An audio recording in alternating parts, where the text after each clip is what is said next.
काल परवा जर बघितलं असेल माहिती तुम्हाला, तर आपल्या इथलच्या विरोधकांनी जो आपल्या इथलचा स्थानिकचा आमदार आहे त्यानं सकाळी 6 वाजता या तुमच्या भावाच्या घरी 100 पोलीसवाले पाठवले. 100 पोलीसवाले.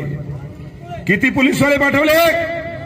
100. माझे घरामध्ये लेकरं झोपलेले, बायको झोपलेली, आई झोपलेली, आणि त्या पोलीसवाल्यानं खट खट खट खट दरवाजा वाजवला आणि सर्च वॉरंट दाखवला आणि सगळे पोलीसवाले तुम्हाला सांगतो लेडीज सगळे घरामध्ये घुसले.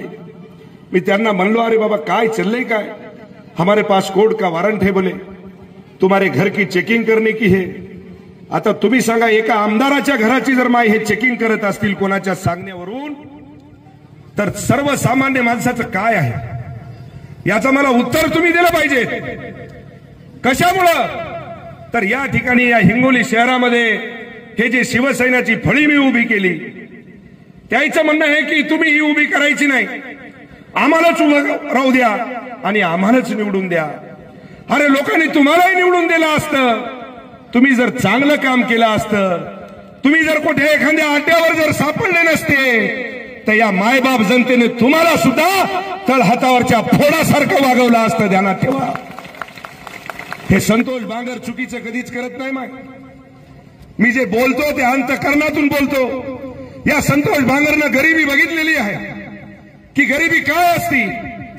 आणि काल माझ्या घरामध्ये तुम्हाला घुसल्याच्या नंतर तुम्हाला सांगतो, कपडे, माझं फ्रीज जिथं तुम्हाला सांगतो की आपण वस्तू सडू नये, चांगल्या राहा, भाजीपाला, दूध त्या ठिकाणी आपण ठेवतो, ते फ्रीज सुद्धा उघडलं आणि त्या फ्रीज मधलं सगळं सामान तुम्हाला सांगतो की बाहेर काढलं. हे जर अत्याचार तुमच्या भावावर होत असेल तर मला वाटतंय ही मायबाप जनता त्याचा वचपा घेतल्याशिवाय राहणार नाही. ध्यानात ठेवा. आणि ऐका, 27 तारखेला आपल्याला सगळ्या जणांना आपलं वंजारवाड्याच्या बाजूला जो मंगळवार आहे त्या मंगळवाराच्या एरियामध्ये दुपारी 2 वाजता माझ्या सर्व माता बहिणीने त्या ठिकाणी आपल्याला जमायचंय. माझ्या सर्व लाडक्या बहिणीनं कुठं मंगळवाराच्या ठिकाणी सगळ्या जणांनी जसं जसं आपल्याला येता येईल तसं तसं तुम्हाला सांगतो की शॉर्टकट मध्ये या.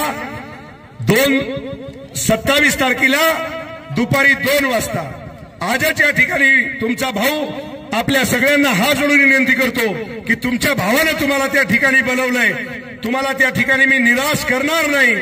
याच्याही पेक्षा तुम्हाला सांगतो की त्या ठिकाणी आपण सगळेजण भेटूया आणि